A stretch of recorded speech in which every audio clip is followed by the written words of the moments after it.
Hey guys, welcome back to some more AFK Arena. Today we're looking at patch notes 1.102. So that is right, guys. Added the new Awakened Graveborn hero, Baden, the Knight of Blight.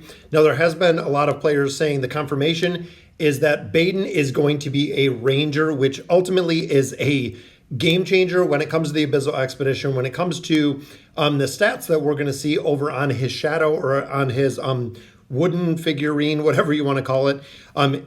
If it is a ranger, because of the Elder Tree, is going to make a very big difference with the dodge aspect, also the survivability aspect. Now, he is going to be up pretty soon. We're going to be able to check out all of his skills and abilities, see exactly how well he's going to scale.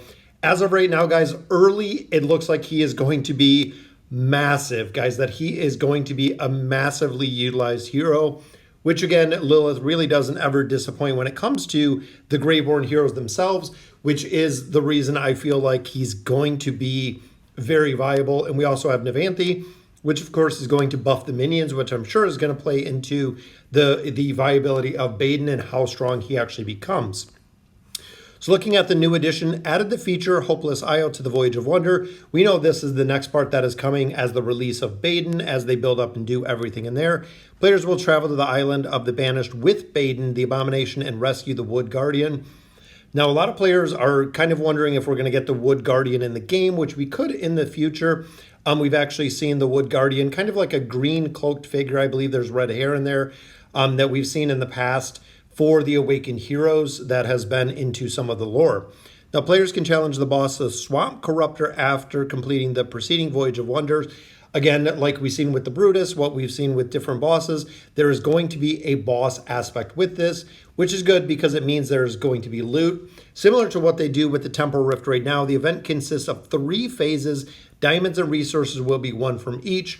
Now we know the Temporal Rift boss is 3 different phases after a certain amount of time. Next one opens, which is very cool. Exterminating the Swamp Corruptor to receive commemorative stickers. High-ranking players will be further rewarded with avatar frames and fortune chests. Now, of course, that means it is going to be the whale event because the higher ranking players are always going to score higher and do more damage within those game modes.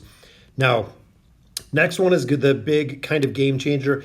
Added the beast training feature where adventurers can train and further enhance their beast once it reaches 3, 9, and 15. Now we know the skills have been 6, 12, and 18. So there is going to be a further ability to build your beast. So all of the players that just saved all of the beasts, I think this might impact if you've literally just been stashing all of your baits to go ahead and wait to see what beast comes out.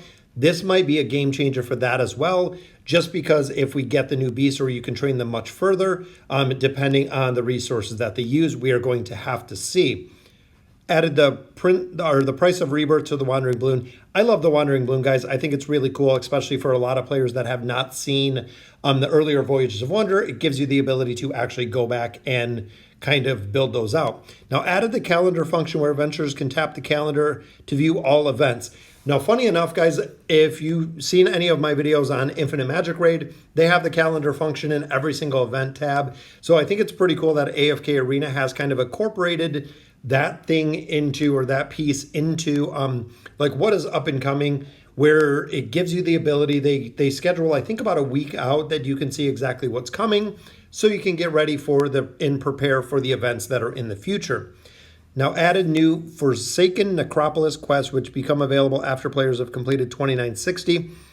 I am thinking that is going to be the addition. Like we've seen, the quests start at a certain place, and depending on how many levels you have climbed on the Graveborn for Forsaken Necropolis Temple, you're going to get time emblems. Now, we have seen this if you're later game, if you're end game, if you're later game, that you get an incredible amount of time emblems out of this game mode, which is awesome. With baiting coming, guys, we're going to have a lot, roughly 600 time emblems to get him to Ascended. That is what we've actually seen in the past.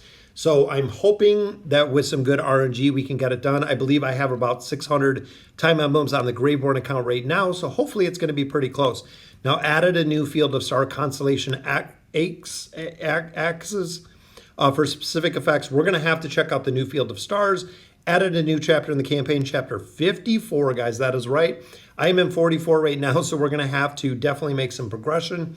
Optimized the visuals of the mailbox and added a portal for community events. Adventurers can tap the portal to participate in community events.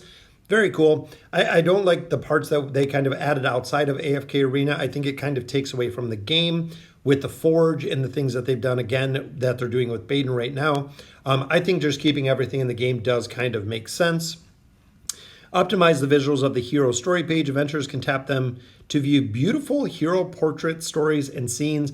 Now, I like this because they put so much time and effort into lore, into developing these characters, to building them. I think that is very, very cool that they added this feature for a lot of players that want to see more of the hero itself.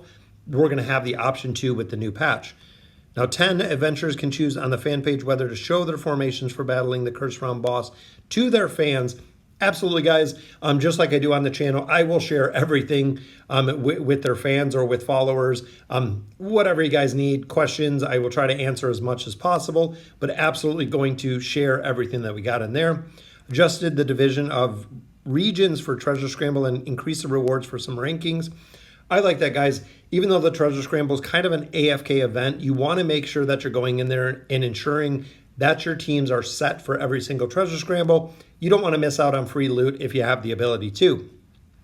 Adjusted the Cursed Realm's Enrage mechanic. When an enemy has a relatively high number of enraged layers, their attributes will be appropriately reduced, which means that they're going to live a little bit longer within the Cursed Realm. The adjustment will take effect in the next Cursed Realm season as it comes the first section of the Cursed Realm after this update.